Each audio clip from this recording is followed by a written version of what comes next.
آسان درس قرآن by مفتی فہد عرفان انصاری۔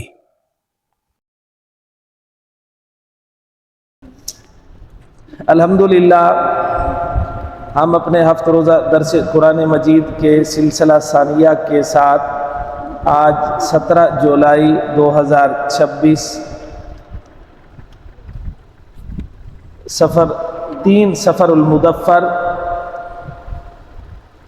1448 ہجری جی، یہ اب نیا سال ہمارا محرم سے شروع ہو چکا ہے جی، اب یہ 48 ہجری ہے جی۔ اور آیت نمبر 144 سے انہوں نے 45 لکھا، کیونکہ ان سے کچھ ذرا وہ بعد میں پھر ان کے سسٹم میں نہیں آئی جی جب انہوں نے بھیجیں، تو خیر ہم 147 تک ہی آج ہمارا یہ درس انشاءاللہ ہو جائے گا جی۔ قد نرا تکلم، یہ انتہائی کچھ قرآن پاک تو سارا ویسے لطافت سے لبریز ہے، کچھ آیات ایسی ہیں کہ جہاں پر اضافی چاشنی آتی ہے، اضافی چاشنی اور مٹھاس آتی ہے، یہ بھی جو مضمون ہے اسی میں سے ہے، آپ اسے ملاحظہ فرمائیں گے۔ قد نرا تقلب وجہک فی السماء، تحقیق ہم نے آپ کے چہرے مبارک کا بار بار آسمان کی طرف اٹھنا دیکھ لیا، ہم دیکھ رہے ہیں کہ آپ کا چہرہ بار بار آسمان کی طرف اٹھ رہا ہے۔ ایک بات قد نرا پر غور کیجئے، ہم دیکھ رہے ہیں، اگرچہ ویسے ہر چیز کو اللہ ہی دیکھتا ہے، کون سی چیز ہے کہ جسے اللہ نہیں دیکھتا، لیکن جس کے بارے میں اللہ یہ فرمائے نا ہم آپ کو دیکھ رہے ہیں، ہم آپ کو دیکھ رہے ہیں، یہ اصالتاً تسلی کا جملہ ہے۔ اے میرے محبوب، آپ کو دیکھا جا رہا ہے، آپ کی ہر حرکت کو، ہر ادا کو، ہر تمنا کو ہم دیکھ رہے ہیں۔ فَلَنُوَلِّيَنَّكَ قِبْلَةً تَرْضَاهَا، یہ علیحدہ خوشی ہے۔ فَوَلِّ وَجْهَكَ شَطْرَ الْمَسْجِدِ الْحَرَامِ، یہ علیحدہ خوشی ہے۔ اور آپ حیران ہوں گے، یہاں پر شروع میں یوں نہیں فرما دیا، حالانکہ فرمایا جا سکتا تھا قد نرا تقلب وجہک فی السماء فولی وجہک شطر المسجد الحرام، ہم نے آپ کے چہرے کے بار بار آسمان کی طرف اٹھنے کو ملاحظہ کر لیا، لہذا آپ مسجد حرام کی طرف چہرہ اپنا پھیر دیں نا، پہلے فرمایا آپ کی پسندیدہ چیز آپ کو ملے گی، آپ کی ہمارے ہاں بہت قدر و قیمت ہے، پھر فرمایا لیجئے جی آپ کی پسندیدہ چیز، اللہ اکبر کبیرہ۔ تحقیق ہم نے آپ کے چہرے مبارک کا بار بار آسمان کی طرف اٹھنا ہم دیکھ رہے ہیں، پس ہم آپ کو ایسے قبلے کی طرف پھیر دیں گے جسے آپ پسند کرتے ہیں۔ اس میں دو چیزیں ہیں، پھیر دیں گے یعنی جب تک ہم حکم نہیں دیں گے آپ نہیں پھریں گے، آپ بھی ہمارے محتاج ہیں، آپ بھی ہماری شریعت کے پابند ہیں، ہم ہی آپ کو بتاتے ہیں کیا کرنا ہے۔ دوسری چیز، آپ تسلی کیجئے، آپ کی خواہش پوری کی جائے گی۔ بس آپ صلی اللہ علیہ وسلم اپنا چہرہ مسجد حرام کی طرف پھیر لیں۔ اور اے مسلمانوں، اگر صرف اتنی ہوتا نا تو کوئی کہہ دیتا شاید یہ حضور پاک کے لیے حکم ہے، پھر تعمیم پیدا کرنے کے لیے اے مسلمانوں تم جہاں کہیں بھی ہو اپنے چہرے مسجد حرام کی طرف پھیر لیں۔ اور بے شک اہل کتاب یقیناً اس بات کو جانتے ہیں کہ تحویل قبلہ کا حکم واقعی ان کے پروردگار کی طرف سے ہے، یہ کوئی اجتہادی مسئلہ نہیں، حضور کی رائے نہیں۔ اور اللہ تعالیٰ ان یہود و منافقین کی کارروائیوں اور سازشوں سے بے خبر نہیں۔ رب گزشتہ آیات میں تحویل قبلہ پر اعتراض و شبہات کا حاکمانہ جواب دیا۔ وہ جواب کیا تھا؟ ہم مالک ہیں، ہماری مرضی، جب جو حکم دے غلام کو آقا سے پوچھنے کا حق نہیں۔ اب انہی اعتراضات کا حکیمانہ جواب دیا جا رہا ہے۔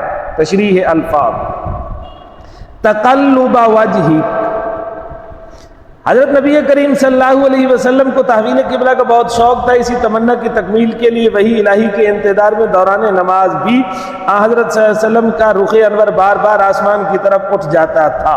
فائدہ، ویسے نماز میں آسمان کی طرف سر اٹھانا مکروہ ہے، لیکن چونکہ حضرت صلی اللہ علیہ وسلم پر ہر وقت وحی آ سکتی تھی، اس لیے شدت شوق میں بار بار نظر آسمان کی طرف اٹھ جاتی تھی نماز کی حالت میں. اچھا، یہاں ایک اور بھی بات میں عرض کرتا چلوں. جب تک نماز کی حالت میں سینہ نہ پھرے، سینہ قبلے سے اگر نہ پھرے، نماز نہیں ٹوٹتی. اگر گردن ہلکی سی گھومے تو مکروہ ہے، گردن اگر گھومے مکروہ ہے. سینہ جب تک نہ پھرے نماز نہیں ٹوٹتی. آنکھوں کے کونوں سے دیکھنا یہ بھی مکروہ ہے. لیکن یہاں رسول پاک صلی اللہ علیہ وسلم آسمان کی طرف دیکھ رہے ہیں وحی کے انتظار میں، اور یہ جناب رسول پاک کی تخصیص ہے. اب کہیں گے کیوں ہم نہیں دیکھ سکتے؟ نہیں، کیونکہ ہمارے اوپر وحی صرف انبیاء پر آتی ہے. جیسے حضور آخری نبی ہے تو آخری وہ ہستی ہیں جن پر وحی آ رہی ہے. اس بات کو میں دوبارہ دہرا رہا ہوں. جیسے حضور نبی آخری ہے، آخری وہ ہستی ہیں جن پر وحی آ رہی ہے. یہ بار بار کہنے کی وجہ یہی وجہ ہے کہ آج کچھ ایسے لوگ ہیں جو کہتے ہیں حضور کے علاوہ بھی 12 اشخاص پر وحی آتی رہی. حضور کے علاوہ کسی پر، حضور آخری نبی ہے اور وحی بھی آخری، وحی انبیاء پر ہی آتی ہے جو اللہ کی طرف سے احکام والی ہوتی ہے. فائدہ جی، فَلَنُوَلِّيَنَّكَ قِبْلَةً، براہ راست تحویل کا حکم دینے کے بجائے پہلے صرف تحویل کا وعدہ کیا کہ آپ صلی اللہ علیہ وسلم کے پسندیدہ قبلہ کا حکم آنے والا ہے. یہ بات پہلے ہو گئی کہ پسندیدہ قبلہ آپ کو کعبہ کیوں تھا. آبائی قبلہ بھی یہی تھا، مشرکین کا بھی اس میں اعتراض ٹوٹتا تھا اور یہود کا بھی اس میں اعتراض ٹوٹتا تھا، جس میں حضرت صلی اللہ علیہ وسلم کی کمال رفعت، یہاں پر لام ہے جی، کمال رفعت و بلندی و عظمت مرتبہ کا اظہار ہے. جب آقا خود اپنے آقا سے مراد ہے اللہ تعالی، آقا اپنے عبد اور غلام کی رضا کا طالب ہو جائے، یہ دنیا کا آقا بھی، یعنی اگر محمود ایاز کی رضا کا طالب ہو جائے، اگر پیر مرید کی رضا کا طالب ہو جائے، تو کیا اس کو کہتے ہیں جی مرشد تھان؟ یہ قرب کی انتہا ہوتی ہے. مرشد تھانوی فرماتے ہیں اہل طریقت و تصوف کی اصطلاح میں اسے مقام محبوبیت کہتے ہیں جی، محبوبیت، کہ یہ محبوب ہے، یہ محبوب ہے. اور اسی مقام کی تشریح کرتے ہوئے ڈاکٹر محمد اقبال مرحوم نے فرمایا خودی کو کر بلند اتنا کہ ہر تقدیر سے پہلے خدا بندے سے خود پوچھے بتا تیری رضا کیا ہے. اچھا، آج ہم اشعار بڑے پڑھتے ہیں، معنویت سے ہم کورے ہیں. ایک بات آ گئی تو کہتا چلوں، اگر آپ جامپور میں ڈھونڈیں تو آپ کو کتنا حسین کے نام کے آدمی مل جائیں گے؟ حسین نام کے کتنا بندے مل جائیں گے؟ 10-12 ہزار تو ہوں گے نا جی، یا نہیں ہوں گے؟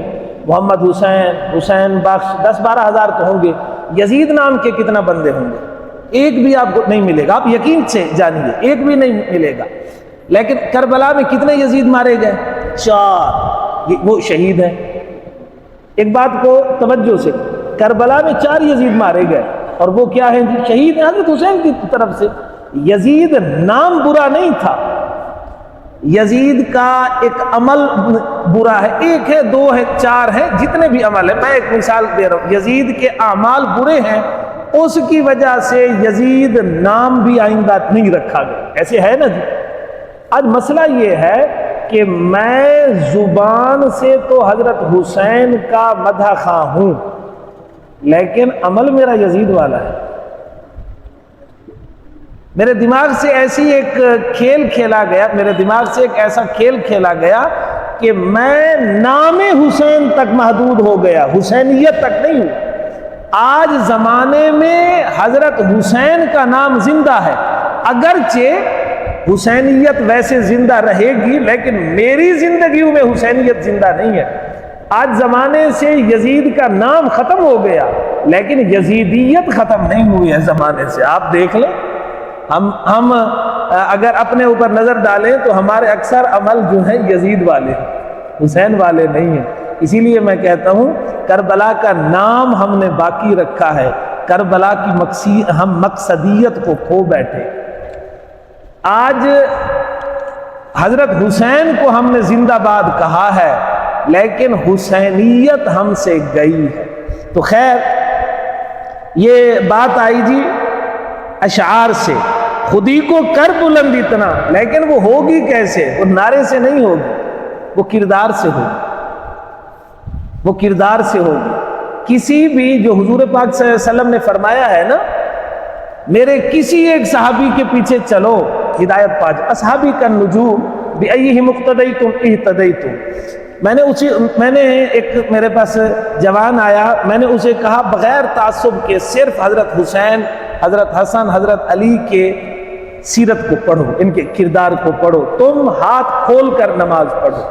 خدا کی قسم کربلا کے تذکرے سے پہلے اگر بغیر تعصب کے اگر پڑھا، تیرے ہاتھ بندھ نہ جائیں تو میں ذمہ دار ہوں۔ آج ہم تعصب میں کھڑے ہیں۔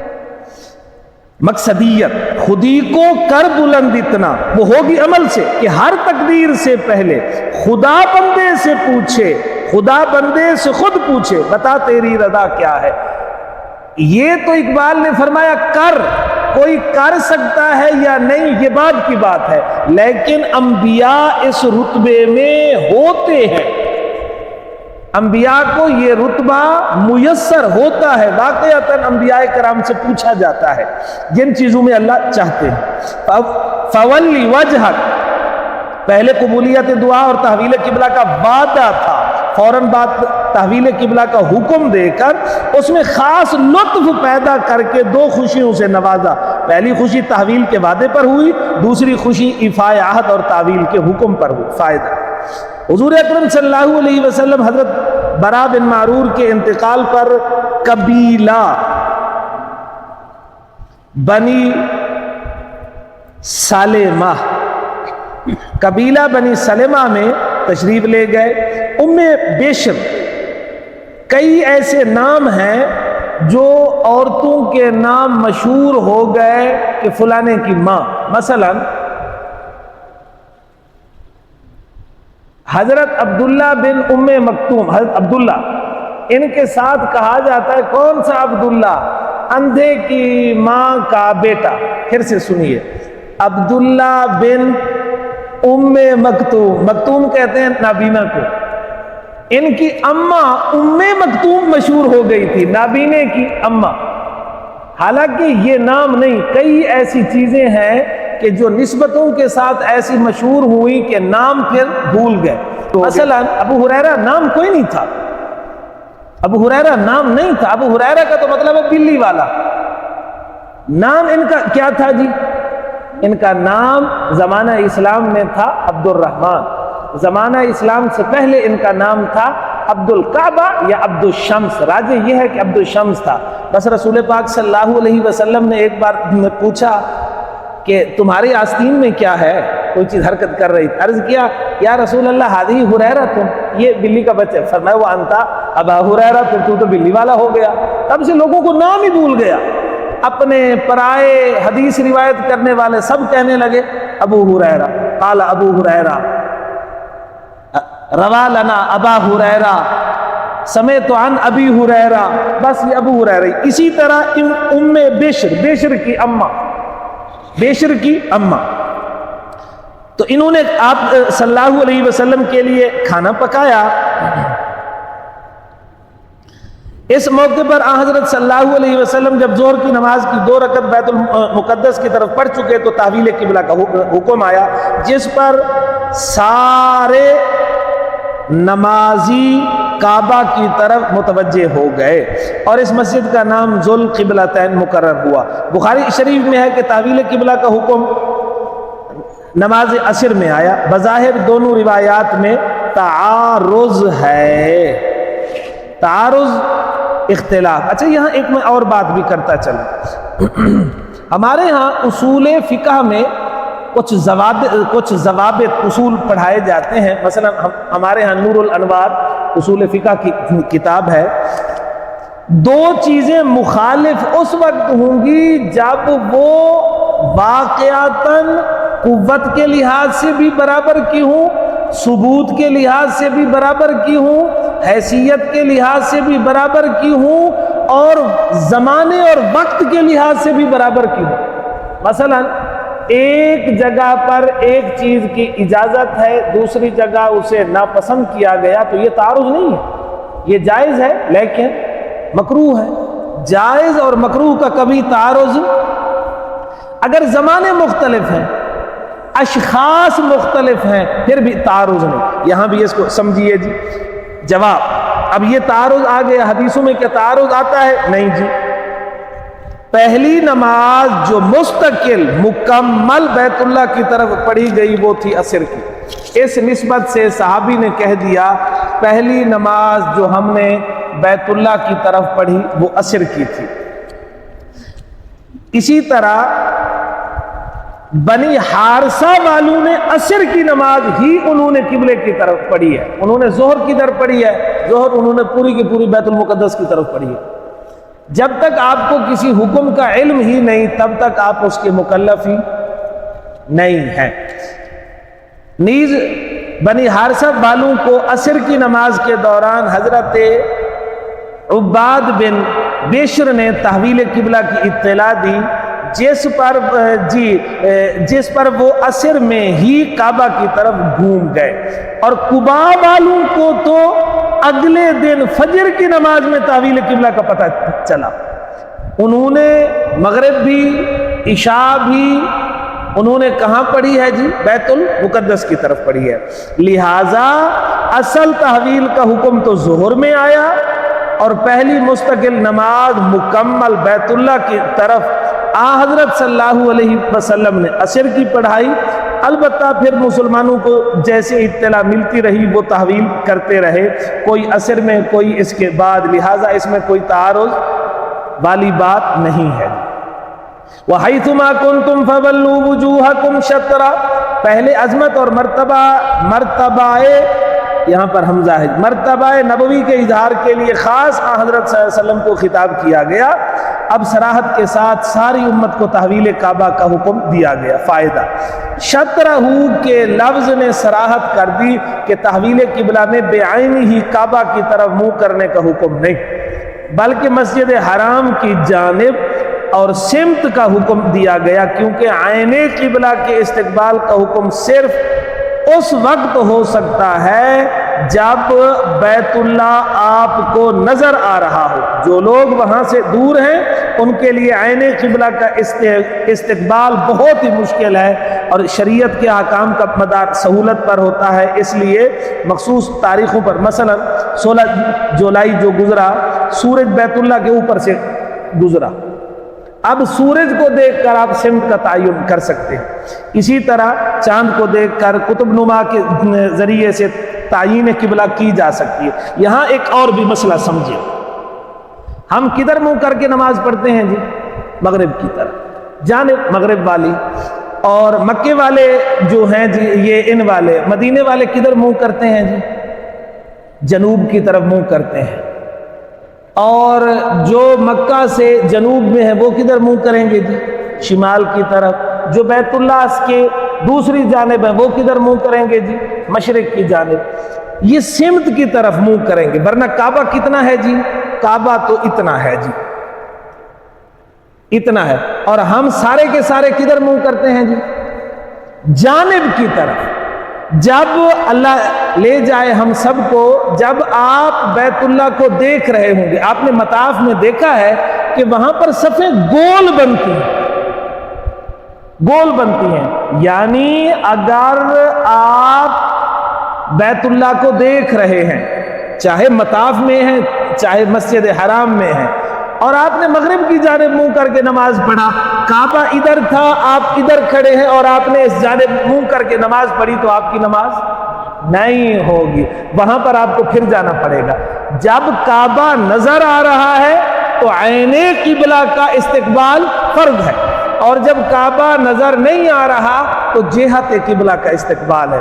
اب یہ مسجد بھی ایسے ہے، رحمانیہ مسجد بھی ایسے ہے، آپ چلے جائیں ڈی جی خان تک، اس سے آگے تک مسجدیں اسی رخ پر ہیں، حالانکہ سب کے سامنے کعبہ نہیں ہے، یہ جہت ہے، جہت، جانب۔ کعبہ تو ایک خاص جگہ کا نام ہے نا جی، ایک خاص لمبائی چوڑائی کی ایک جگہ ہے، یہ جہت ہے، اور جو کعبہ کو دیکھے گا وہ عین قبلہ، حتیٰ کہ وہ پھر جائے گا، اگر وہاں پر وہ نہ پھرا، یہاں پر کعبہ ہے اور آپ ادھر کھڑے ہیں، آپ نے اس جانب منہ کیا، عین کعبہ کی طرف نہیں کیا تو نماز نہیں ہوگی۔ یہاں لفظ بولا گیا، قرآن نے کتنی صراحت کے ساتھ بتایا، شطرہ، قبلے کی طرف نہیں، قبلے کی جانب۔ اچھا جی، اسی طرح صحابہ، تابعین، بزرگان ملت کی جو تعمیر شدہ مساجد ہیں ان سے بھی رہنمائی لی جا سکتی ہے۔ لیکن یہاں ایک اور بات میں کرتا چلوں، حال ہی میں ہمارے دوست ہیں مفتی ارشاد احمد صاحب، ان کی مسجد تھی، بڑی قدیمی مسجد تھی، ڈی جی خان میں تھی، انہوں نے اس کو دیکھا، کتب نما سے دیکھا، اس کا رخ ٹھیک نہیں بنتا تھا، رخ ٹھیک نہیں بنتا تھا۔ انہوں نے انتظامیہ سے بات کی، بس اس وقت جنہوں نے بنایا انہوں نے خیال نہیں کیا۔ کبھی کبھار ہم گلیوں کو دیکھ کر مشرق مغرب نکال لیتے ہیں، اس وقت بے احتیاطی ہو گئی، اللہ ان کو جزائے خیر دے۔ جب انہوں نے کہا کہ اسے دوبارہ تعمیر کریں تو ایک بار تو محلے والے بھی کام اٹھے کہ کروڑ روپے کے لگ بھگ اس پر، بلکہ اس سے بھی زائد کا اس پر خرچہ تھا۔ انہوں نے کہا اللہ کا نام لیجئے، جب آپ جہت کو ٹھیک کرنے کے لیے کر رہے ہیں تو اللہ ہی اسے پورا کرے گا۔ الحمدللہ اب وہ بتلا رہے تھے کہ ماشاءاللہ ان کی اب خیر، اب تو ان کی چھت کے قریب ہو گئی ہوگی، یا چھت بھی ان کی اب شروع ہو گئی ہوگی۔ تو اگر بہت زیادہ جہت سے پھری ہوئی ہو پھر تو مسئلہ ہے، ورنہ اگر تھوڑا بہت فرق ہو تو کوئی حرج نہیں ہے۔ وَإِنَّ الَّذِينَ أُوتُوا الْعِلْمَ، یہود اس حقیقت سے نہیں، یہ ہے وَإِنَّ الَّذِينَ أُوتُوا الْكِتَابَ لَيَعْلَمُونَ أَنَّهُ الْحَقُّ، یہ ہاں جی، وَإِنَّ الَّذِينَ أُوتُوا الْكِتَابَ لَيَعْلَمُونَ أَنَّهُ الْحَقُّ، یہ جو اہل کتاب ہیں، یہ جو اہل کتاب ہیں، یہ اس حقیقت سے خوب واقف تھے کہ تحویل قبلہ کوئی حضرت صلی اللہ علیہ وسلم کا اجتہادی معاملہ نہیں۔ اگرچہ ظاہری طور پر یہ بدبخت کہتے رہے کہ ہمیں لگتا ہے حضرت محمد شک میں مبتلا ہے، کبھی کہتے ہیں بیت المقدس کی طرف منہ کرو، کبھی کہتے ہیں بیت اللہ کی طرف کرو، لیکن انہیں پتہ تھا کہ یہ اجتہادی بات نہیں، اللہ کا حکم ہے۔ چنانچہ سابقہ کتب میں حضرت صلی اللہ علیہ وسلم کی ایک مستقل نشانی تھی کہ آپ صلی اللہ علیہ وسلم ذی القبلتین ہیں۔ فَمَا اللَّهُ بِغَافِلٍ، یہود اور منافقین کے ساتھ مشرکین مکہ کو بھی تنبیہ کہ جیسے تحویل قبلہ یہود سے، تحویل قبلہ یہود سے نفرت میں نہیں ہوا، اسی طرح مشرکین سے محبت میں بھی نہیں ہوا۔ مشرکین کہتے تھے نا کہ آہستہ آہستہ آپ اپنے آبائی دین کی طرف آ رہے ہیں، فرمایا ایسا نہیں ہوا، خالص حکم الہی کی اتباع ہے، لہذا یہود و منافقین ہوں یا مشرکین مکہ، ان کی ہر سازش اور فتنہ انگیزی سے ہم خوب واقف ہیں۔ اچھا، فتنہ انگیزی صرف اس بات کو نہیں کہتے کہ آپ نے کسی بندے کو لڑا دیا، شرارت کر دی، بلکہ لوگوں کے دماغوں کو غلط استعمال کرنا بھی فتنہ انگیزی ہوتا ہے، جو کہ آج ملحدین دینی معاملات میں ہمارے ساتھ کر رہے ہیں۔ لوگوں کے اذہان کو غلط استعمال کرنا فکری طور پر فتنہ انگیزی ہوتا ہے،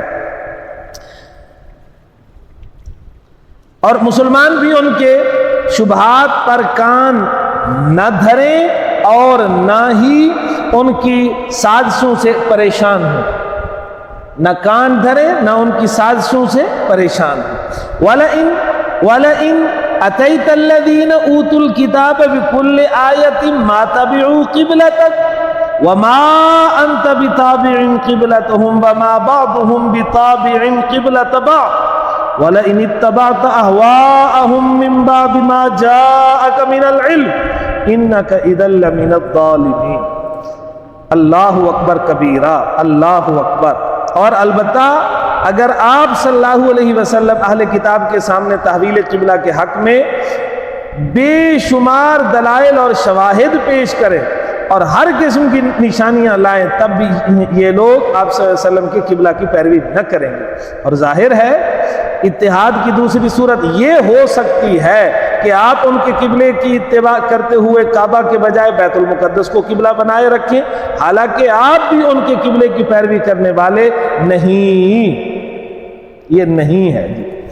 اور البتہ اگر آپ بالفرض والمحال ان اہل کتاب یہود کی خواہشات کی پیروی کریں گے اور کعبہ کے بجائے بیت المقدس کی طرف منہ کریں گے، اس کے بعد کہ آپ کے پاس تحویل قبلہ کا قطعی علم آ چکا ہے، تو بے شک آپ اس وقت ناانصافی کرنے والوں میں سے ہوں گے۔ فائدہ بِكُلِّ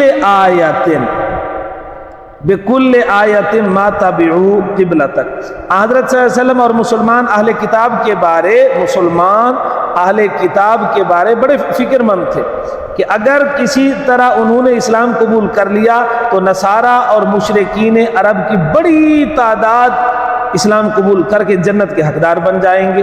اس لیے مسلمانوں کی تسلی کے لیے فرمایا گیا یہود پر حق واضح ہو چکا، اب جی ان پر کوئی پوشیدگی اور اشکال باقی نہیں رہا، مگر یہ لوگ چونکہ ضد و عناد اور تعصب کی آخری حد کو پہنچ چکے ہیں، اس لیے کسی حکیمانہ اور حاکمانہ جواب پر توجہ نہیں دیتے، نہ ہی کسی دلیل و قرینہ کو مانتے ہیں، ورنہ تو ان کی اپنی کتابیں اور انبیاء سابقین کی گواہی ہی کافی تھی۔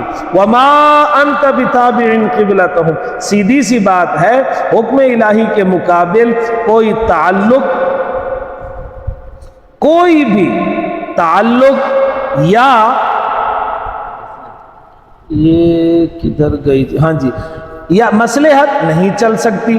اس بات کو پھر سے ہم ذرا سمجھیں، حکم الہی کے مقابل کوئی تعلق یا مصلحت نہیں چل سکتی، اس کو ہم اپنے دماغ میں بٹھائیں اور اسے دل پر لکھیں۔ لہذا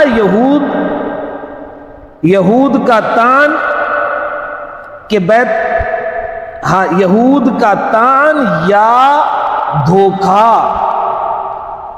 کہ اگر بیت المقدس کو قبلہ رکھتے، کہ بیت المقدس کو قبلہ رکھنے پر ہم ایمان، ٹھیک ہے، بلکہ یا بیت المقدس کو قبلہ رکھنے پر ایمان لانے اور تعاون کرنے کی پیشکش کسی کھاتے میں نہیں آ سکتی۔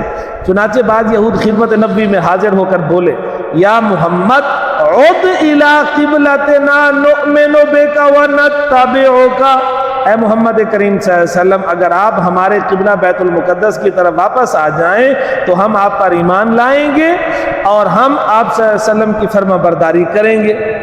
تو جواباً کیا کہا گیا؟ چاہے ایمان لاؤ نہ لاؤ، سیدھی سی بات ہے، قبلہ وہی جو اللہ نے مقرر کر دیا، بس۔ وما بعضهم بتابع قبلة بعض، مسلمانوں کو تسلی بھی دی گئی اور اہل کتاب کے تعصب کی آخری حد بھی بیان کر دی کہ مسلمانوں تم ان سے کعبہ بیت اللہ ماننے کی توقع نہ کرو، یہ تو آپس میں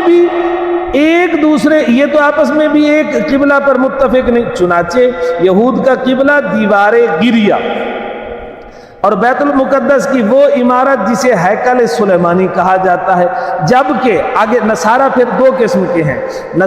بعض نصارہ کا جو قبلہ ہے وہ ہے صخرہ داؤدی، وہ چٹان جو منسوب ہے حضرت داؤد علیہ السلام کی طرف، اور بعض نصارہ کہتے ہیں کہ قبلہ کوئی عمارت نہیں، کوئی جگہ نہیں، بلکہ مشرقی سمت ہی قبلہ ہے۔ الغرض جب اہل کتاب آپس میں ایک قبلے پر متحد نہیں تو تمہارے قبلے پر کیسے متحد ہوں؟ وَلَئِنِ اتَّبَعْتَ أَهْوَاءَهُمْ، قرآن کا مزاج یہ ہے جب امت کو انتہا درجہ کی دھمکی دینی ہو اور ڈانٹنا ہو تو ظاہراً حضرت صلی اللہ علیہ وسلم کو مخاطب بنایا جاتا ہے۔ مثلا اللہ پاک ایک جگہ ارشاد فرماتے ہیں قُلْ إِنْ كَانَ لِلرَّحْمَنِ وَلَدًا، ان کان للرحمن ولد، اگر رحمان کی اولاد ہو، حضور پاک حضور کے ذریعے کہلوایا گیا ان کان للرحمن ولد، اگر اللہ کی اولاد ہو فانا اول العابدین، اس کی سب سے پہلے عبادت کرنے والا کون ہوگا جی؟ میں۔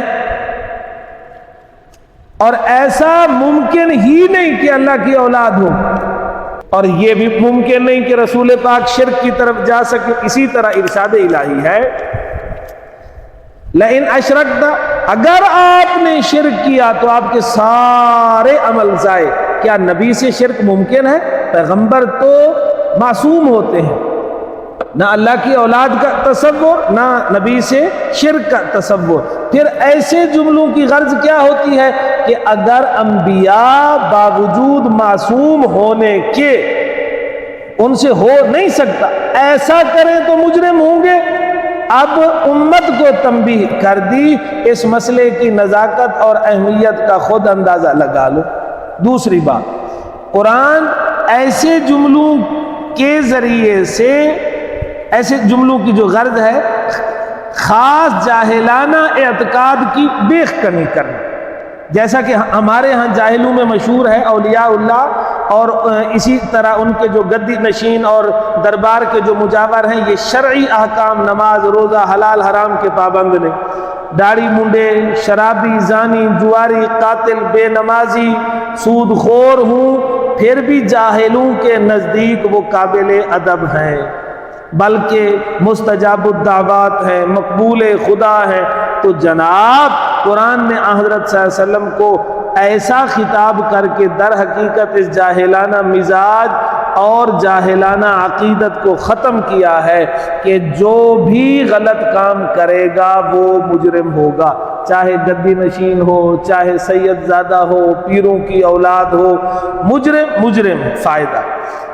اتبعت اہواءہم نے واضح کر دیا اہل کتاب کے پاس کوئی صحیح تعلیمات یا آسمانی وحی باقی نہیں، ان کے پاس صرف خواہشات ہیں اور بس. لہذا مسلمانوں کو اہل کتاب کے چکر مکر سے بچ کر رہنا چاہیے کہ ہر دور میں یہ اپنی خواہشات کے ذریعے مسلمانوں کو بہکانے کی کوشش کرتے، خواہشات کے ذریعے بہکانے کی کوشش کریں گے. اسی لیے ارشاد نبی خالف الیہود والنصارى. دوسری جگہ فرمایا اخرج الیہود والنصارى فی جزیرہ، اخرج الیہود والنصارى عن جزیرت، بلکہ من جزیرت العرب، جزیرت العرب سے ان کو نکال دو. اس لیے ہمیں ذرا دیکھنا چاہیے خود کو، بچوں کو، کلچر، ثقافت، انداز زندگی کیسا ہے. کہیں ایسا تو نہیں کہ یہود و نصارہ یا مشرکین کی عادات و انداز حیات تو نہیں اپنائے ہوئے. الذین آتیناہم الکتاب یعرفونہ کما یعرفون ابناءہم.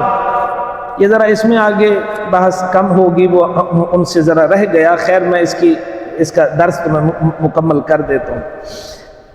اچھا جی، الذین آتیناہم الکتاب یعرفونہ کما یعرفون ابناءہم. جن لوگوں کو ہم نے کتاب دی، اگرچہ کتاب یہود کو بھی ملی، نصارہ کو بھی ملی، یہاں پر مراد یہود ہے. یعرفونہ کما یعرفون ابناءہم، ایسے آپ کو جانتے ہیں جیسے اپنے بیٹوں کو جانتے ہیں. بیٹوں کو جاننے سے مراد کیا ہے؟ تخصیص بیٹوں کی کیوں کی گئی؟ وجہ اس کی یہ ہے کہ بیٹیاں گھروں میں ہوتی ہیں، مستور ہوتی ہیں، بیٹیاں ماؤں کے ذمے ہوتی ہیں، اور یہاں پر ان کے مردوں کو خطاب ہے، مردوں کو.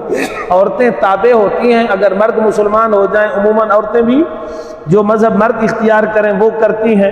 دوسرا، ان میں علماء مرد تھے، خطاب انہی سے زیادہ ہے. یعرفونہ کما یعرفون ابناءہم. اور جو باپ ہوتے ہیں وہ بیٹوں کے انداز و عادات سے اتنی واقف ہوتے ہیں، ان کی شکل اور عادات سے، کہ دور سے بھی پہچان لیتے ہیں یہ میرا بیٹا ہے. ہر وقت دیکھنے کی وجہ سے مجالس میں، محافل میں انہی کو ساتھ رکھا جاتا ہے. حضرت عبداللہ بن سلام رضی اللہ تعالی عنہ نے ایک بار حضرت عمر کے پوچھنے پر کہا، امیر المومنین، قرآن نے ابھی ہماری رعایت کی یعرفونہ کما یعرفون ابناءہم، ورنہ تو ہم رسول پاک کو اپنی اولاد سے بھی زیادہ جانتے ہیں.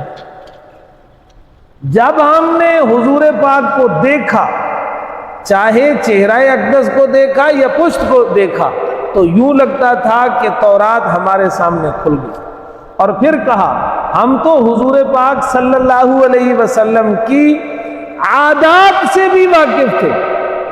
اسی لیے کئی یہودی حضور پاک کا امتحان لینے کے لیے آئے، عادات مخفیہ سے بھی واقف تھے، صرف ظاہرہ سے نہیں. اسی لیے ایک یہودی ایک بار خدمت نبوی میں حاضر ہوا، حضور پاک صلی اللہ علیہ وسلم کے پاس، پہلے وہ آیا، آپ سے اس نے قربت پیدا کی، آپ نے اس سے معاملہ کیا کہ یہ چیز دے دو، اس کے بدلے ہم تمہیں فلاں موقع پر فلاں تاریخ پر ہم تمہیں کھجوریں دیں گے، ہو گئی بات۔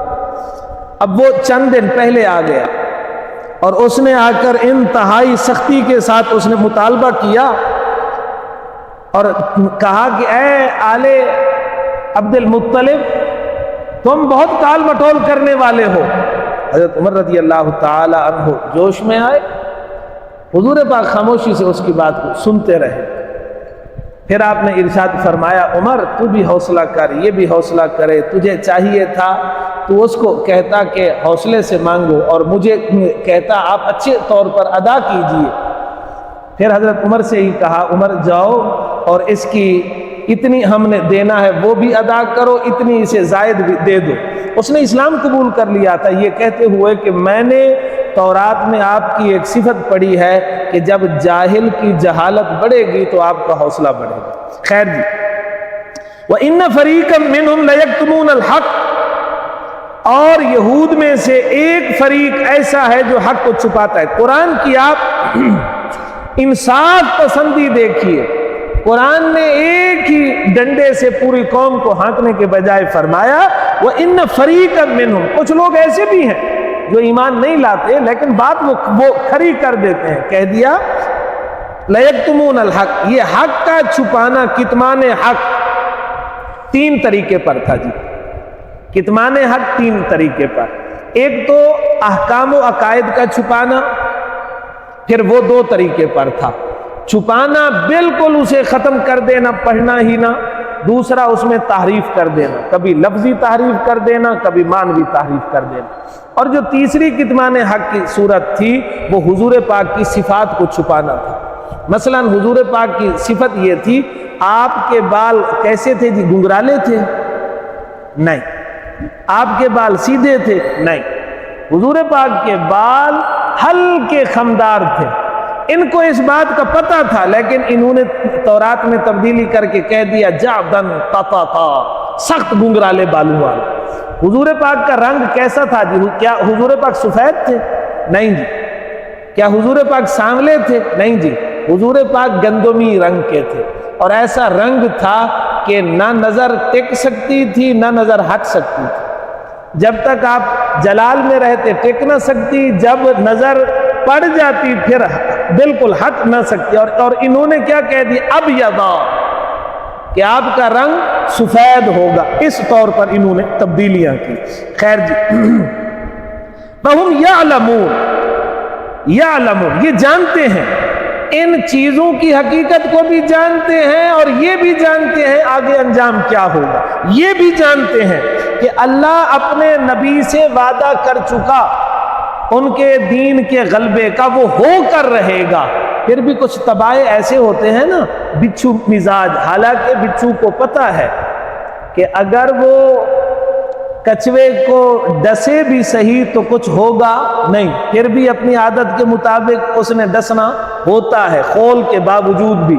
کچھ ایسے لوگ ہوتے ہیں ان کو پتہ ہوتا ہے کہ میری اس حرکت سے اس کو فرق نہیں ہوگا، اللہ اس کی حفاظت کر رہا ہے، یہ اتنی مضبوط ہے، پھر بھی وہ اپنی عادت کے مطابق ڈستے رہتے ہیں۔ یہ ان کا انتہائی کمینہ پن ہوتا ہے، اور یہ کمینہ پن یہود میں بہت زیادہ، حد سے بھی زیادہ تھا، آج تک بھی ہے پڑا۔ الحق من ربک، یہ بڑی بات ہے، حق وہی ہے جو تیرا رب کہے، اس کے مقابل میں اٹکل پچو نہیں چلے گی، اس کے مقابل میں کسی کی بات نہیں چلے گی۔ جب ہمیں ایک چیز کا پتہ ہے یہ حق ہے، پھر کسی اور بات کو سننا ہی نہیں، کیا خبر کہ اس کا وسوسہ اثر کر جائے۔ پھر فرمایا فَلَا تَكُونَنَّ مِنَ الْمُمْتَرِينَ، تو شک کرنے والوں میں سے نہ ہو۔ ایمان اور شک یہ دو چیزیں جمع نہیں ہو سکتی۔